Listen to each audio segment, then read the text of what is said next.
Sudha vlogs స్వాగతం అండి. ఈరోజే రాధాష్టమి. తప్తకాంచన గౌరాంగి రాధే వృందావనేశ్వరి వృషభానుసుతే దేవి ప్రణమామి హరిప్రియే. జగన్మాత శ్రీమతి రాధారాణి ఆవిర్భవించిన తిథి సందర్భంగా అందరికీ రాధాష్టమి శుభాకాంక్షలండి. పద్మపురాణం ప్రకారం భాద్రపద మాసంలో అష్టమి రాధాష్టమి. దీనినే రాధా జయంతిగా కూడా పిలుస్తారండి.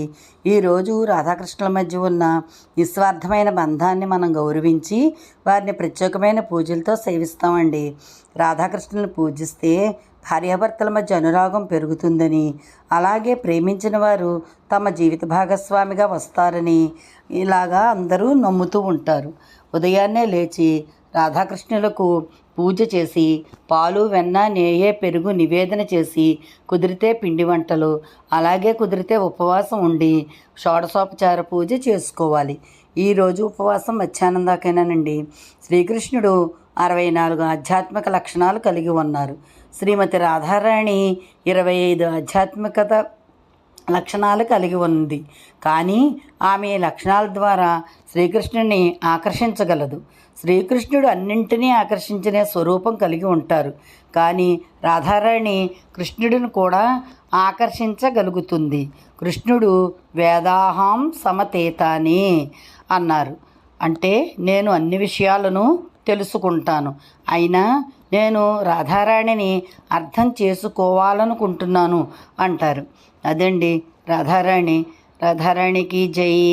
బృందావనవాసి రాధారాణికి జై. శ్రీకృష్ణ పరమాత్మకి జై. ఇదండి ఇవాళ రాధాష్టమి పూజ. మా ఇంట్లో చక్కగా చేసుకున్నానండి. నేను కృష్ణాష్టమి చేసుకుంటాను. నాకు వచ్చినప్పటి నుంచి కూడా ఇది అలవాటండి, కృష్ణాష్టమి రాధాష్టమి చేసుకోవడము.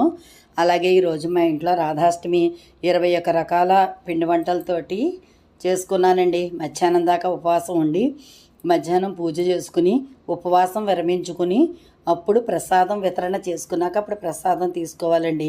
పువ్వులతోనూ పళ్ళతోనూ రాధారాణిని, కృష్ణస్వామిని ఇవాళ అర్చిస్తే సకల మనోభిష్టాలు నెరవేరుతాయండి. రాధారాణి జగత్కారకుడు కృష్ణ పరమాత్మ, ఆయనకి తెలియందే ఉంది. అన్నీ ఆయనే చూసుకుంటాడు. సర్వే జనా సుఖినో భవంతు, లోకాం సమస్తాం సుఖినో భవంతు.